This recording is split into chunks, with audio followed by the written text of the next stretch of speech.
On July 8, 1947, the U.S. Army claimed to have found a flying saucer. I have to believe this was something from another civilization. But within hours, they retracted the statement. 60 years later, the debate is still raging. We truly are dealing with something off the planet. It's right out of a 1950s science fiction movie. Did the U.S. military recover extraterrestrials and their spaceship? He had some dead aliens out there. If true, the U.S. government has kept one of the greatest secrets in history, that we are not alone in the universe. It's the most important story of the millennium. If not, a footnote has become a legend.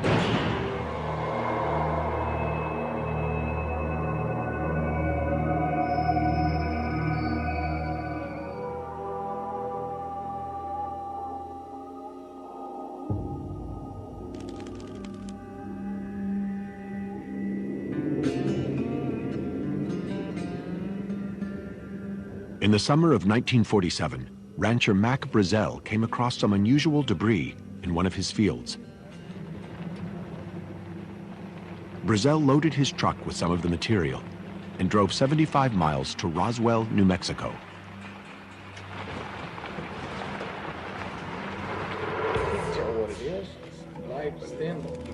He took it to show Sheriff George Wilcox.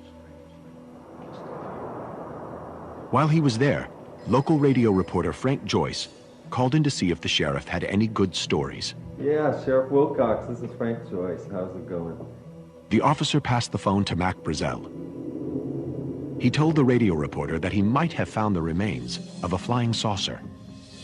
I thought, I have a real crank here, a guy who has picked up some information about something, and he's got it all wrong, you know. This was a hoax. Myself, I don't believe it. To get rid of the likely hoaxer, Joyce told him to get in touch with the military.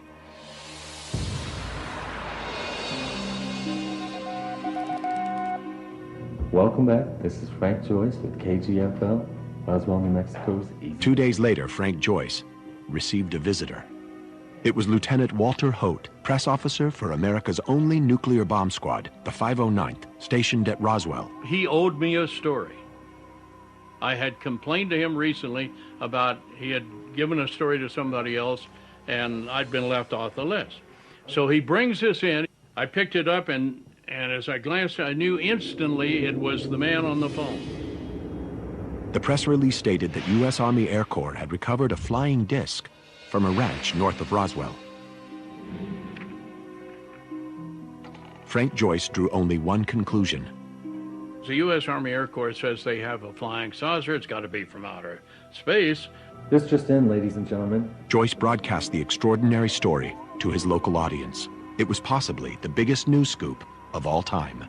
It's still the only time in the history of the United States where the government has said, we've got a flying saucer. Headline edition, July 8, 1947.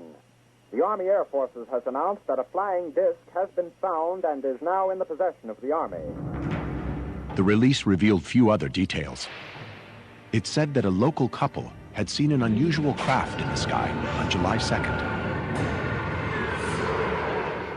A Major Jesse Marcel had recovered the debris, and it was now being taken to higher military headquarters. The incredible story was quickly picked up by Associated Press and released around the world.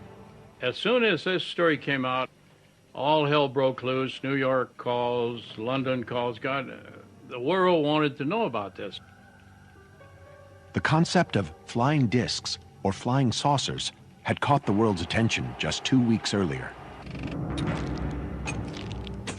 On June 24th, a respected pilot, Kenneth Arnold, reported seeing 9 objects flying over Mount Rainier like saucers skipping over a pond. Well, at about 2:15, I took off from Chehalis, Washington, and I noticed to the left of me a chain which looked to me like the tail of a Chinese kite. They looked something like a pie plate that was cut in half with a sort of a convex triangle in the rear. Even though Arnold described the craft as having bat-like wings, the image of a flying saucer lodged with the public, and the term stuck. Over the next few weeks, hundreds of sightings of these new flying saucers were reported. The breaking news that one had been recovered near Roswell would at last unravel a mystery on the minds of anxious millions. What were these craft? How did they travel so fast? And were they from this planet or another?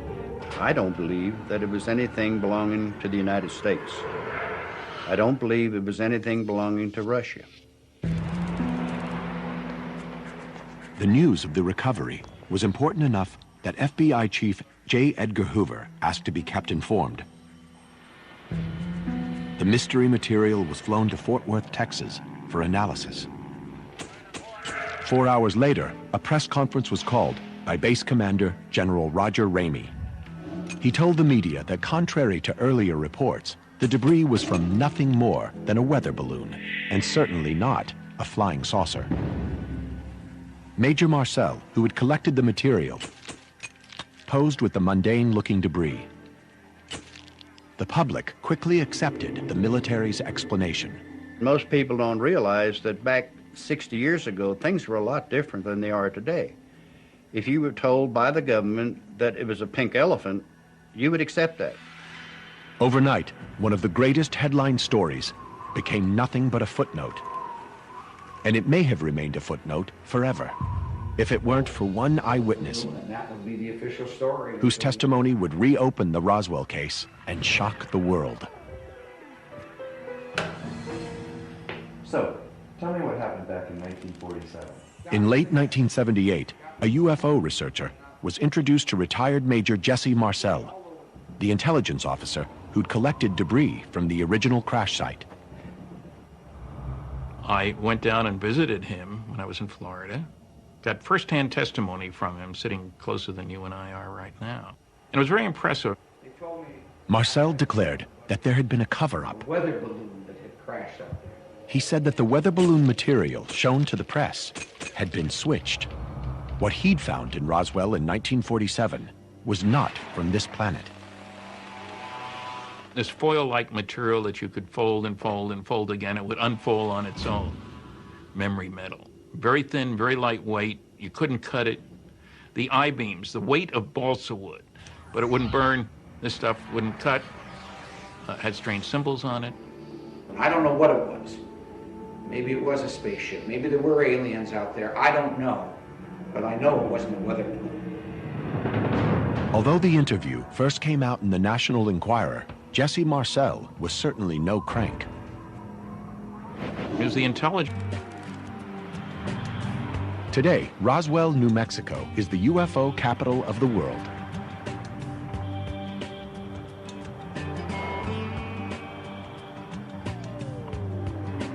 Every year, thousands descend on the town to pay homage to the home of E.T. Toys and t-shirts depict the aliens believed to have landed here in 1947. A museum is dedicated to maintaining the integrity of the Roswell legend. While some come out of curiosity, most ufologists are convinced that the government has been hiding the evidence of ET for 60 years. A Gallup poll in 2005 showed that 1 in 4 American adults believe that extraterrestrials have visited Earth. Self-styled UFO investigators like Dennis Balthaser have been coming here for years to try to piece together the Roswell enigma. Something happened here in 1947 that was covered up, and 60 years later is still covered up. No single piece of physical evidence from the 1947 crash has ever surfaced publicly. Declassified documents haven't as yet revealed any compelling evidence, so UFO campaigners are forced to rely almost solely on individual testimony. The witnesses, to me, are key. Those are key ingredients to solving this. Now, getting the witnesses to talk is a different story. Since 1978, over 100 witnesses have been persuaded to talk. Many of them, like George Newling, offer little more than glimpsed memories. what I seen, it wasn't made in this world. 17-year-old Private Newling was working on B-29s at Roswell in 1947 when he remembers catching sight of something he thinks was part of a spaceship. The first thing that caught my eye was this object that was in the bomb racks, and it was the color that fascinated me. It was a gray, but nothing I've ever seen then or before or after. Testimonies like this, made decades after the event, have been pieced together to tell the Roswell legend in a series of sensational books. Postman turned UFO author Don Schmitt has been following the Roswell mystery for nearly 3 decades. His numerous books on the subject have made him one of the key champions of the legend. Schmitt's witnesses have convinced him that the government actually recovered a flying saucer back in 1947. All of our witnesses are telling us it was the first press release. That was the correct one. They recovered the flying saucer. Thanks to these accounts, the UFO community often cite Roswell to be the best proof that extraterrestrials have been here. But they face a wall of scientific disagreement. Eyewitness accounts are completely unreliable. And we know this from a huge amount of research done in the 1990s following the false memory, recovered memory business of people recovering memories of things that happened decades before that in fact never happened. The legend begins with why aliens noticed Earth in the 1940s. What is the one specific intelligence signal that is still traveling out through our galaxy? And that's that first atomic bomb flash from June of 1945. And it still took them 2 years to get here. And they appeared to have arrived in mass to some degree in the summer of 47. In fact, the first signals in space were a decade earlier with the advent of radio and television. I think they were here to scope out the activity here. You'd want to find out about the military. You had White Sands Proving Ground, where they were doing all the V-2 rocket launches. Los Alamos, where they were still conducting atomic research. And then here in Roswell, where you had the first atomic bomb squadron, the 519th Bomb Group. Other Roswell campaigners think the aliens had come here to save us. Maybe they came to help. Roswell is less than 100 miles from where the atomic bomb was set off 2 years before the incident happened. Were they sitting out there wondering what are these clowns up to? Are they going to self-destruct? Don Schmitt has interviewed military witnesses who recalled monitoring UFOs in New Mexico in June 1947. We had talked to one of the radar operators up at Kirtland Army Airfield up in Albuquerque at that time, and admitted to us that they had tracked a number of unknowns throughout the state, a number of days leading up to the actual incident.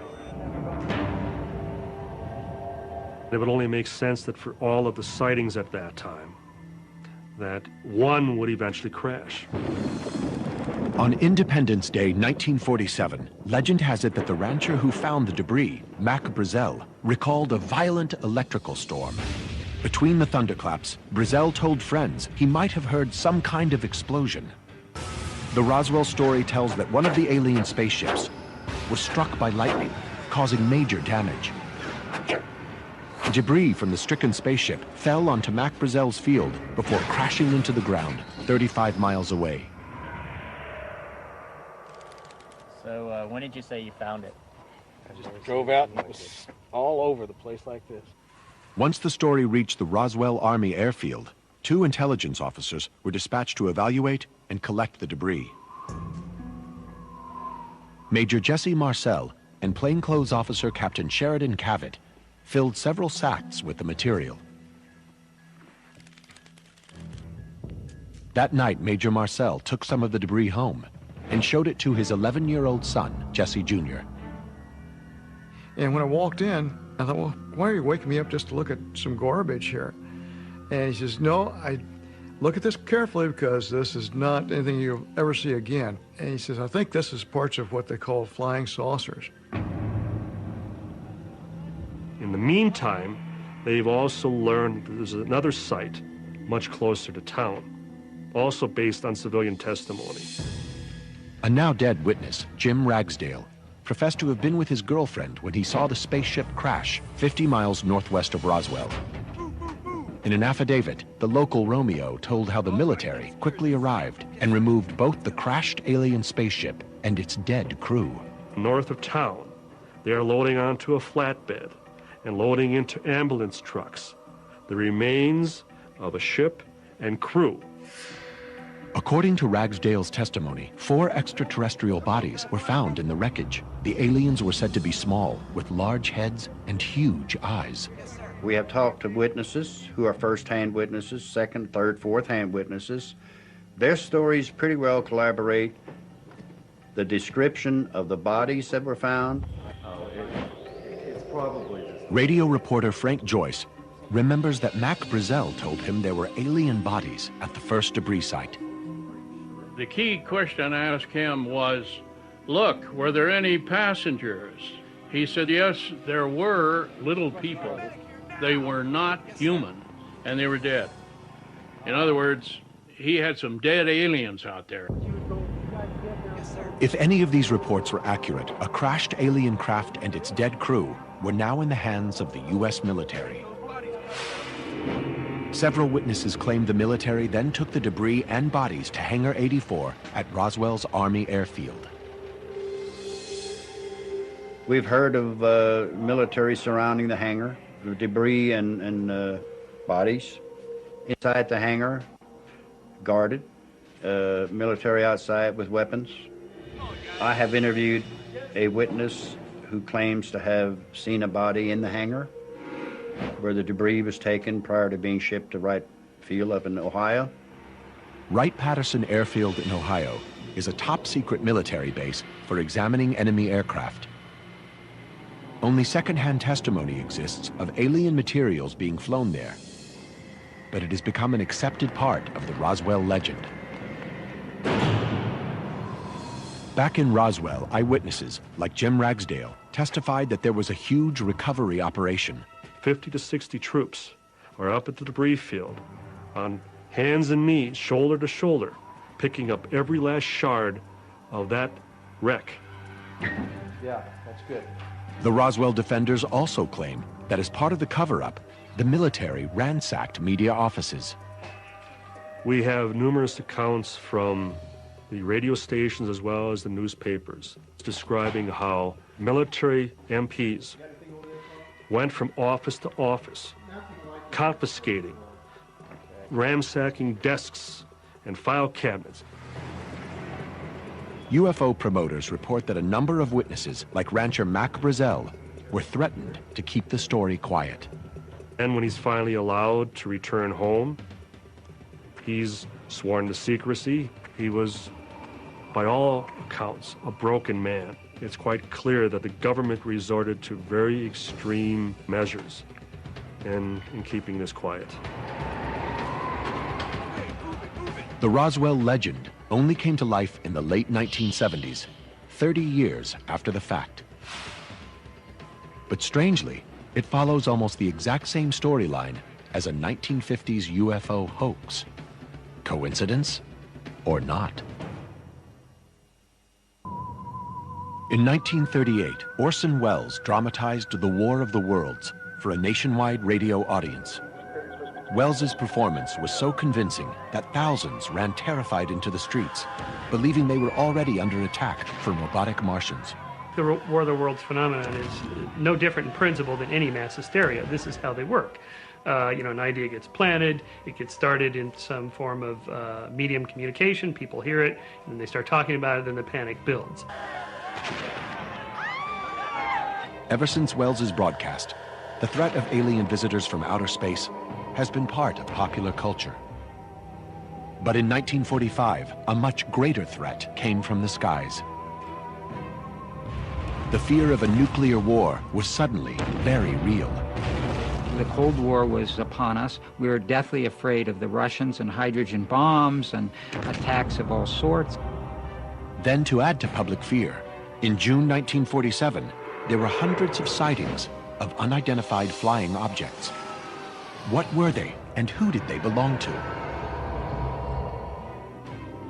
When the story of a recovered flying disc in Roswell hit the world, it seemed at last the mystery of flying saucers would be solved. But almost immediately, the story disappeared. America continued to search for answers elsewhere. Were these flying saucers Russian spy planes? Or were they our own? Or were they literally from another world? Hundreds of UFO movies, books, and comics played to the public's fascination. Here we had flying saucers, aliens and spaceship playing on television and in movies, and while they were frightening, they were entertainment that took us away from the real fear, which was the Russians. Then in 1950, a non-fiction book offered proof that aliens were visiting us. Behind the Flying Saucers, written by Hollywood columnist Frank Scully, was a sensational account of a crashed UFO. Frank Scully was a well-regarded author, and he wrote a book essentially about what two men had told him about this incident in Aztec, New Mexico. Scully's two informants had revealed that, like Roswell, a crashed flying saucer and dead aliens were recovered in New Mexico in 1947. There was some kind of a crash out on the highway. Bodies were retrieved and taken to a military base in northern New Mexico. The story parallels Roswell in many ways. The alien craft was made from some kind of lightweight but indestructible metal. There was a type of hieroglyphic writing. The alien bodies are said to have been 3.5 feet tall, with skinny human-like bodies. And like Roswell, the extraterrestrial evidence was hidden at a secret military base. But strangely, the book had nothing to do with Roswell. Frank Scully's 1950 publication is set in Aztec, New Mexico, nearly 400 miles from Roswell. The Roswell story, which shadows so much of the Aztec book, would not be told for another 30 years. Behind the Flying Saucers was a bestseller, and most believed it to be true. Then, in 1952, the two informers of the book, Silas Newton and Leo Gebauer, were convicted of fraud. Their Aztec story was a complete hoax. Headline edition, But reports of the scam had little impact on the public. By then, the idea of extraterrestrial visitors in flying saucers had already captured the public's imagination. The whole business of a flying saucer is classic myth-making from a single source saying they were skipping along like saucers on water. And from there, all science fiction authors, movie makers, they all say, okay, we have to construct a model that looks like, a saucer. In other words, science fiction was becoming science fact. Many of these 1950s sci-fi movies were set in the deserts of New Mexico, a hotbed of top-secret projects. From nuclear bombs to V-2 rockets to experimental crafts and other deadly weapons.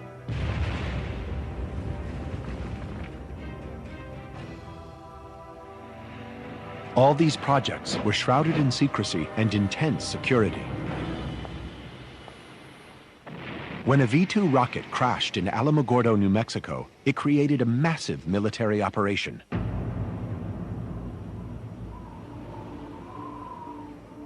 We had a batch of GIs, basically shoulder to shoulder, marching down this valley where the crash occurred. Naturally, some people had picked up a few pieces of metal and said, I've got me a souvenir. The Army went door to door, so they recovered all the wreckage. Such covert action eventually created suspicion among the public. Science fiction started to paint the military as the bad guys. Then in the 1960s came the Vietnam War. It was the first war the Americans weren't likely to win. The huge loss of life and clandestine operations changed Americans' image of their government. Richard Nixon's deceptions and scandals added to the nation's growing distrust.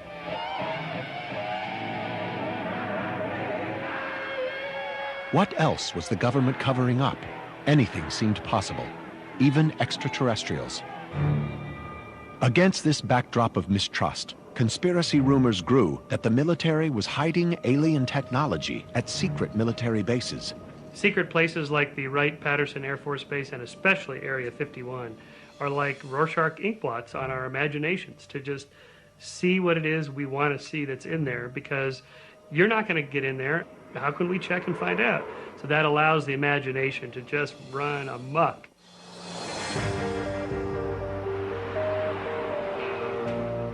UFO advocates fervently believe that the government is hiding an alien craft and its dead crew. Something did crash. Something was recovered. Whatever was recovered, the government still has it in its possession. Sensational books and films have made bold claims of an incredible military cover-up. But demands on the government to make public any secrets on extraterrestrials have failed to uncover any relevant information. SETI is an independent scientific body searching space for any signal of extraterrestrial intelligence. The facts are that we haven't found the signal from space that would tell us that there's somebody out there. Is it possible that ET could have known about Earth in the 1940s? Shostak thinks the theory of aliens noticing atomic blasts in 1945 is implausible. Well, that means they can't be more than 1 light year away, right? Because it would take a year for the signal, the light from those explosions to get to them, and they have to come back down here. They can't go faster than the speed of light. So 1 year out, 1 year back, that's 2 light years to get back here by 1947. There are no stars within 1 light year of the sun. Whatever the truth about Roswell, the fact remains that from June 1947 onwards, there were UFO sightings all over America. 1 year later, the Pentagon responded with an investigation to gather military and civilian testimony. It became known as Project Blue Book. In June that year, just 12 months after the supposed Roswell incident, a Project Blue Book advisory committee met in secret to discuss their findings. Colonel Howard McCoy, Chief of Intelligence for the Army, confirmed at the secret meeting that the military had never recovered a flying saucer. He then went on to make a statement that is devastating to the Roswell case. McCoy said, and I quote, "I can't even tell you how much we would give to have one of those crash in an area so that we could recover whatever they are." If the alien story of Roswell were true, such a recovery would certainly have generated a huge military paper trail. But no compelling documentary evidence has ever emerged which supports the UFO claims. Their only proof comes from witness accounts. This long list of witnesses is very curious because they didn't come out of the closet, so to speak, until the 1980s when Roswell became the Roswell incident, the mecca of ufology, and that tells us more about modern myth-making than it does about eyewitness accounts. In 1989, claims that dead aliens were at the crash site created quite a stir. But these claims only surfaced 40 years after the event.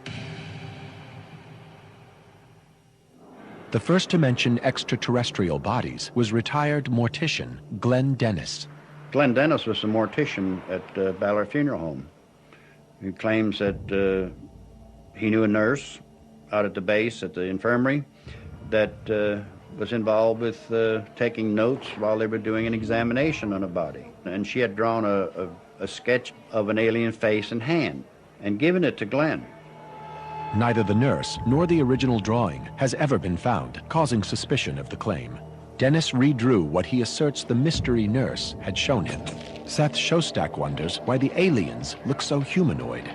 It's unlikely that the aliens will look like us, but it's very handy if you're making a film or a TV series about aliens, that they look something like us, because otherwise, how are you going to relate to them as a member of the audience? Frank Joyce recalls that rancher Mac Brazel told him that there were also alien bodies up at the debris site. I remember on the phone he told me he had some dead aliens out there. But Major Jesse Marcel, who was keen to prove the debris was alien, never mentioned any bodies. My dad never saw them, or if he did, he never mentioned it to me, but I think had he seen them, he would have certainly made it be known that, yeah, there were some people out there too. Even the UFO community has mixed feelings about the allegations of alien bodies. The part about the Roswell incident involving bodies is extremely questionable, primarily because nothing was mentioned about them for many years, and the number of bodies varies depending who you talk to. Dennis Balthaser acknowledges the Roswell story is littered with unreliable witnesses.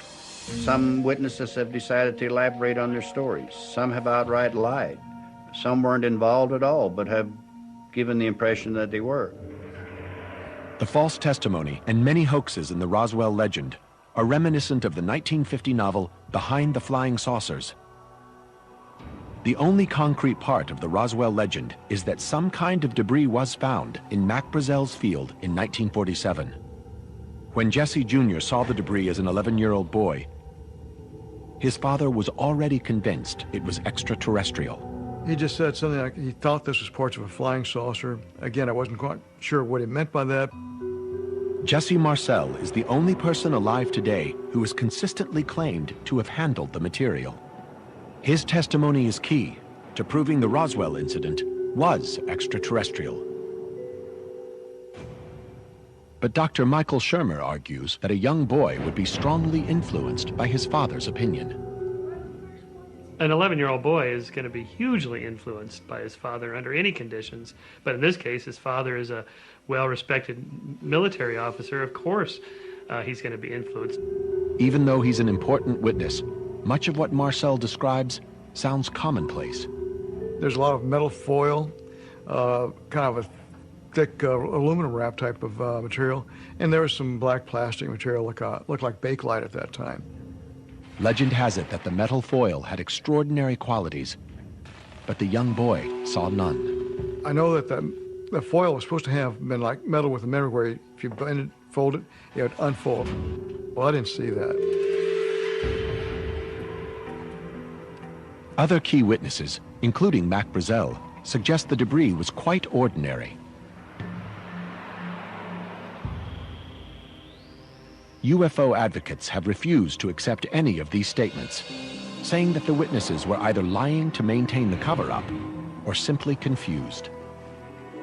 In 1978, Jesse Marcel Sr. claimed the material he had collected on Mac Brazel's ranch had been switched with the debris from a weather balloon. Major Marcel said until the day he died that what was on the floor was not what he brought in from Roswell, New Mexico. To ufologists, that explains why the debris in press photos looked like a weather balloon, not a flying saucer. But amazing new testimony from Marcel's own son suggests the Major thought the debris reporter saw actually was part of an alien spaceship. There's one curious element, though. My dad said that the reporter saw only a very small part of the real thing. So does that mean that in that mix-up of a balloon wreckage, was there parts of the real stuff in there?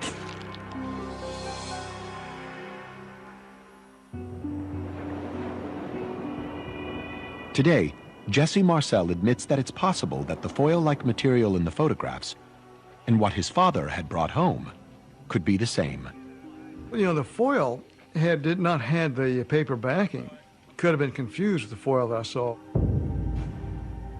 Jesse Marcel remains convinced that there was one thing in the debris that could only be extraterrestrial. He describes small metal-like I-beams with hieroglyphic symbols. That metal beam, like a small miniaturized I-beam, and it had these purplish violet symbols on the inside edge of that. You know, my dad says something like, "This is alien writing." While Marcel Jr. describes metal I-beams, his father remembered them as not being like metal, it looked more like wood. Such contradictions among eyewitnesses are widespread among the Roswell faithful. Other key witnesses also described very earthly debris of wooden sticks, tinfoil, a tough paper, and rubber strips. Scientists and skeptics alike find it hard to believe an alien spaceship would be constructed from such simple materials. If you're going to go from one star system to another, you need a craft that can go a fair fraction of the speed of light. It has to go tens, maybe 100,000 miles a second. Well, a craft like that is going to have enormous engines. It's going to be something that's going to, probably be the size of an ocean liner. This is not going to be a little, souped-up motorbike. While the physical abilities of this material remains in question, almost all the key witnesses made reference to seeing unusual markings. Jesse Marcel described seeing alien hieroglyphs on small metal I-beams. I have to believe this was something from another civilization. I'm absolutely convinced of that. The Marcels both think they saw alien hieroglyphics. But other witnesses testified to seeing nothing more than flowered patterns. If the origin of these markings can be identified, it might solve the Roswell mystery once and for all. It's about time people knew that something strange went on out there that night. In 1978, when Jesse Marcel recalled events from 30 years earlier, he unwittingly kick-started the Roswell legend. Ever since, UFO authors have expanded the story to mythic proportions. But the Roswell legend makers can't agree on many key details. Where the spaceship crashed, who actually saw it, and how many bodies were recovered changes from book to book. But the Army's counter-story that the debris was from a weather balloon was also in question. Back in 1947, rancher Mac Brazel had reported that he'd seen weather balloon debris before, and what he'd found was different. Throughout the 1980s, suspicion of a cover-up fueled the Roswell legend. Then in the early 90s, two UFO researchers, Carl Flock and Robert Todd, unearthed a top-secret mission that had long been forgotten. It offered a much simpler and earthly solution to the Roswell mystery. Back in 1945, America exploded the first atomic bomb. It was then only a matter of time until the Soviets would develop their own nuclear program. In 1947, testing began on an American secret spying program called Project Mogul.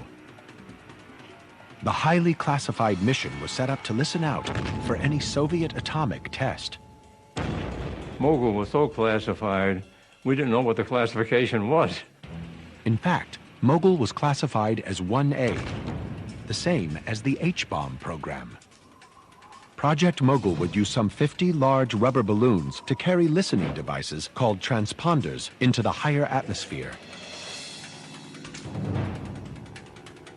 Up here, sound moved much quicker, and a nuclear explosion could, in theory, be detected, even on the other side of the world. I know it worked because I saw a beautiful signal come in one day from the Pacific, and it was an American nuclear bomb explosion, and I was tracking it right here in New Mexico. In 1947, B.D. Gildenberg was a young engineering undergraduate at New York University when the military commissioned his department to work on Project Mogul. The Mogul team started to gather the materials needed for the project. One item that they farmed out to a Brooklyn toy manufacturer was the kite-like radar reflectors called Raywin targets. These would be used in order to track the balloon's movements, and the team needed hundreds of them. They were essentially six-pronged kites with a balsa wood frame, covered with silver foil, and backed with strong white material.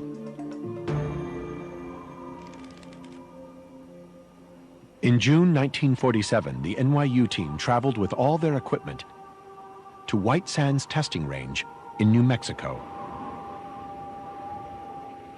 From this remote desert location, they began experimental launches of their new top-secret mission. This was the first time that constant-level balloons were used in the United States, which we were still learning about and still experimenting with. On the 4th of June, test flight number 4 was launched in mid-afternoon. But due to cloud cover, the Mogul team soon lost it on both radar and spotter plane as it drifted northeast towards Roswell. The free-trailing device was some 600 feet long, twice the height of the Statue of Liberty. With up to 50 large balloons, 9 shiny Raywin targets, ballast controls, and transponders, it would have looked very different from a weather balloon. Eventually, the neoprene rubber balloons disintegrated, showering the desert below.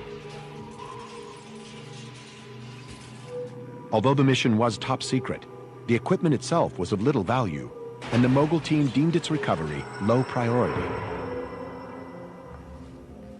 Brazel's description of the debris being of rubber, silver foil, and balsa wood, and that there was lots of it, matches Project Mogul perfectly.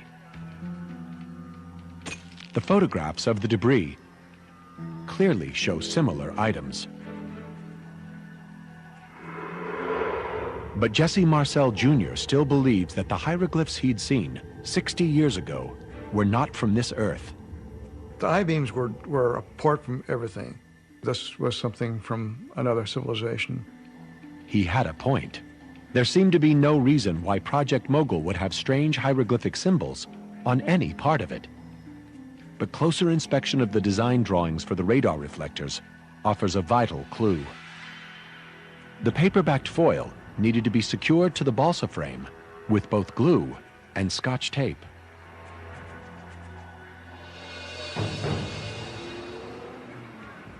The toy company in Brooklyn, commissioned to make the Raywin targets, used what it had at hand. That included kids' Scotch tape with flowered patterns set in a purple dye.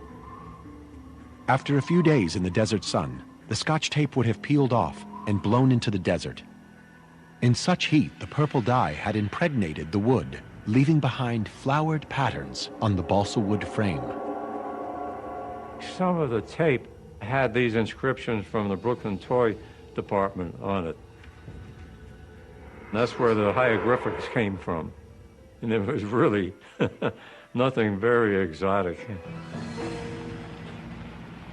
Today, science sees Roswell as little more than myth-making. We have a really good understanding now of the psychology and the sociology of myth-making. How an idea gets started, it's based on some factual event, sure, but then it just starts to build, and the story gets retold, and memories are not reliable, they're filtered, and before you know it, things get completely different.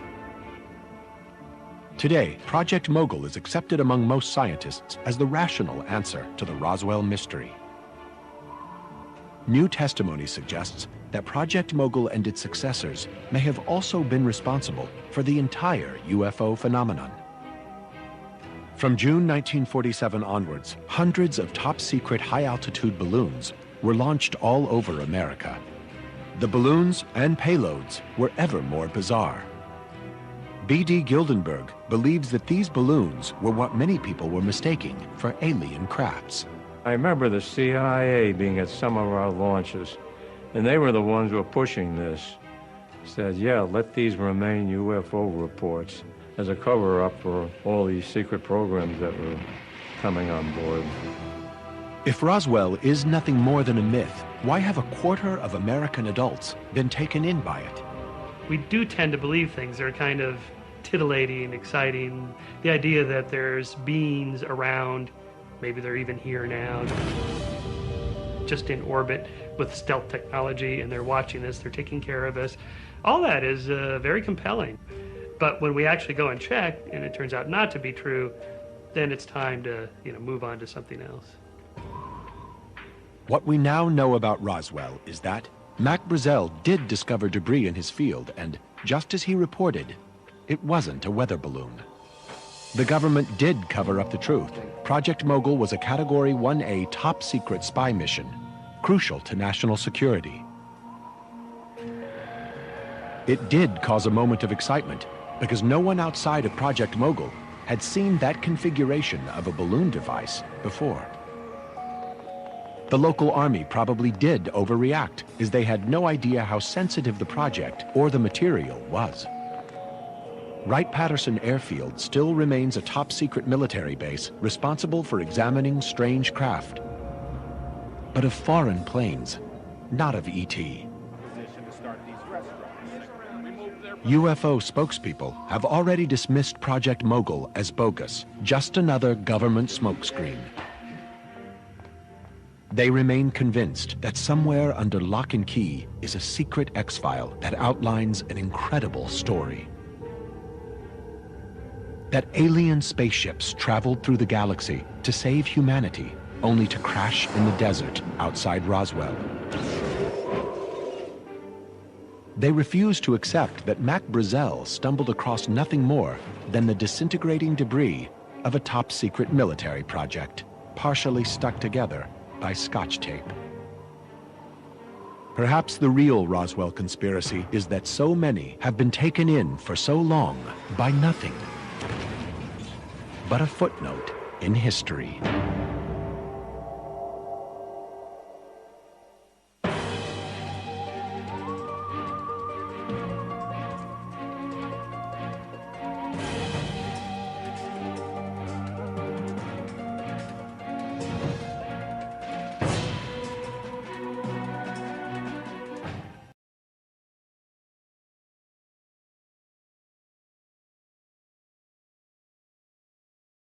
Whenever the skeptics, challenge us, well, why is it you don't have any whistleblowers regarding the topic of UFOs, or more specifically Roswell?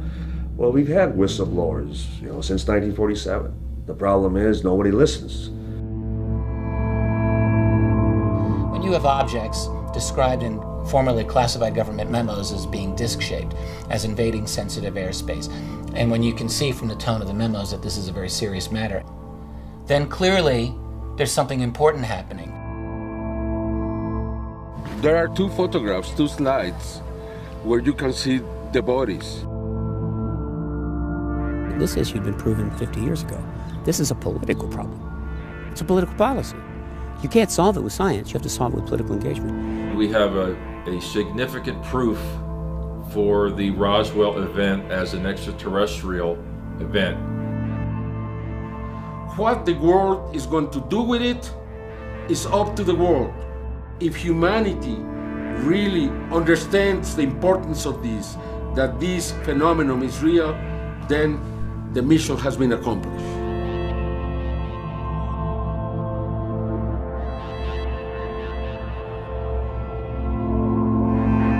There's no other conclusion for me to draw than the conclusion that I must be going in the right direction. I must be getting close to something that they don't like.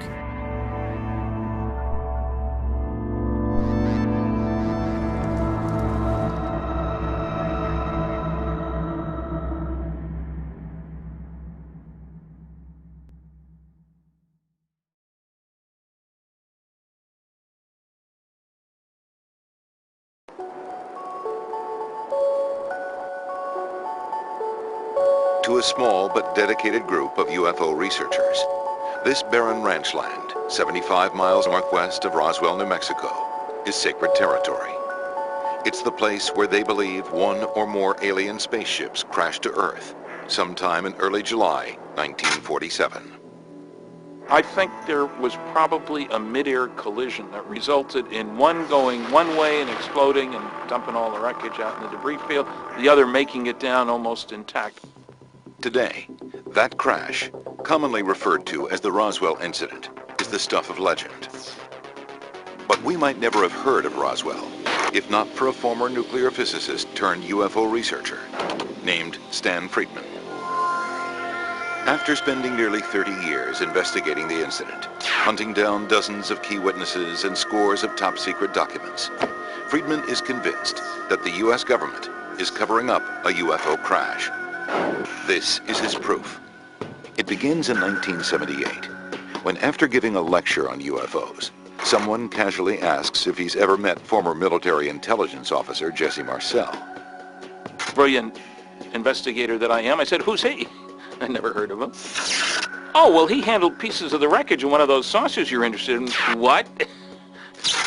Friedman tracks down Marcel in Louisiana and first hears the fantastic tale about the day Marcel helped recover a real alien spaceship. There were just fragments strewn all over the area, an area about 3/4 of a mile long and several hundred feet wide. So, Jesse tells me his story was in newspapers around the world, but he doesn't remember the exact date. And he tells me how they took the wreckage to Fort Worth, Texas, and he was told not to say anything. Friedman checks with the local Roswell paper, and sure enough, there it is. July 8, 1947. Roswell Army Air Force captures flying saucer. It was a big sensational thing.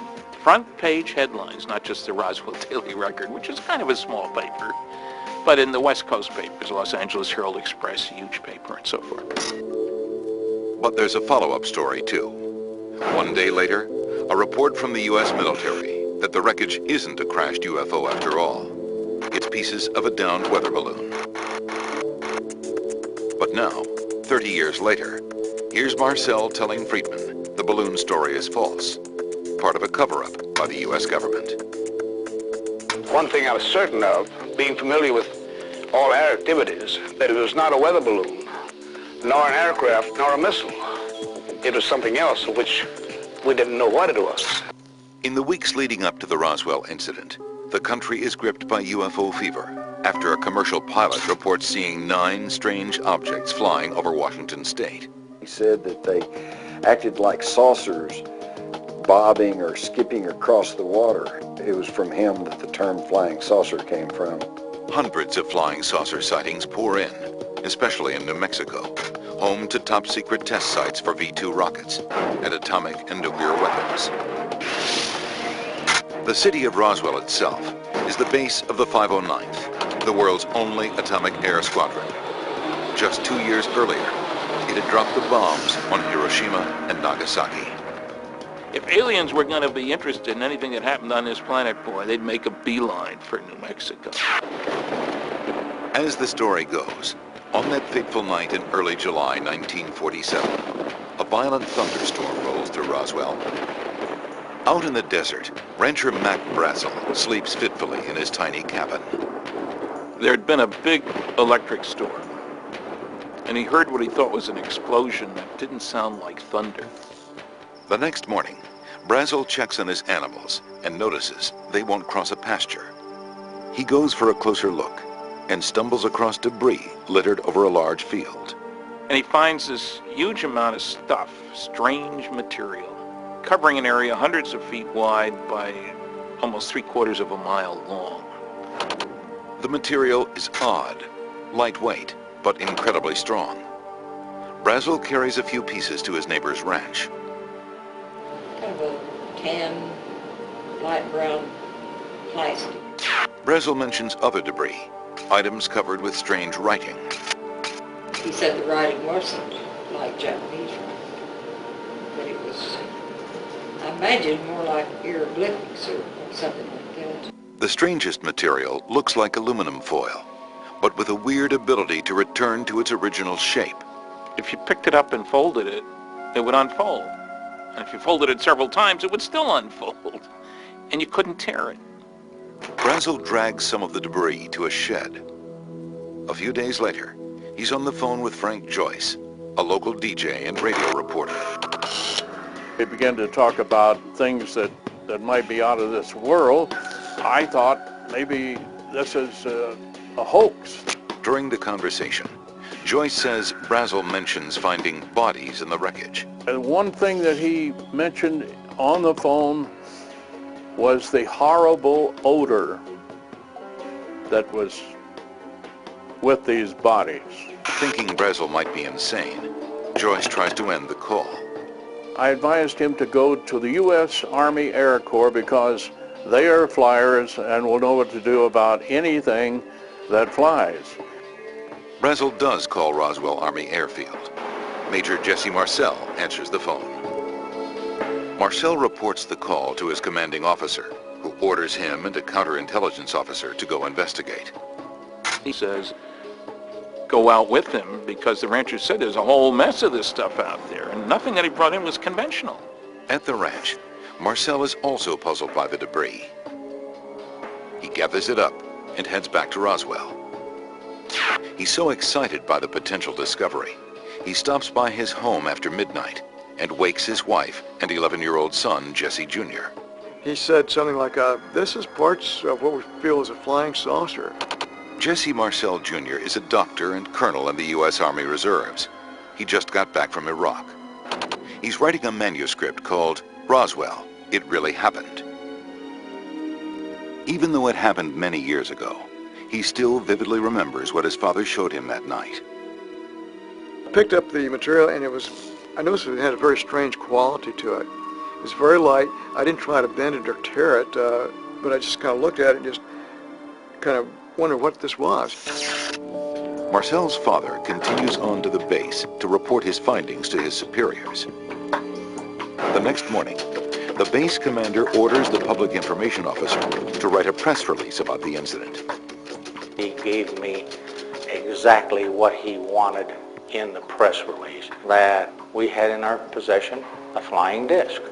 The story hits the airwaves, creating an instant sensation. Headline edition, July 8, 1947.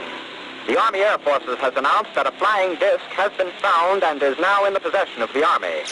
But almost as quickly begins what appears to be a government cover-up. From the time that story came out, I felt that someone somewhere was trying to stop every last word of this story.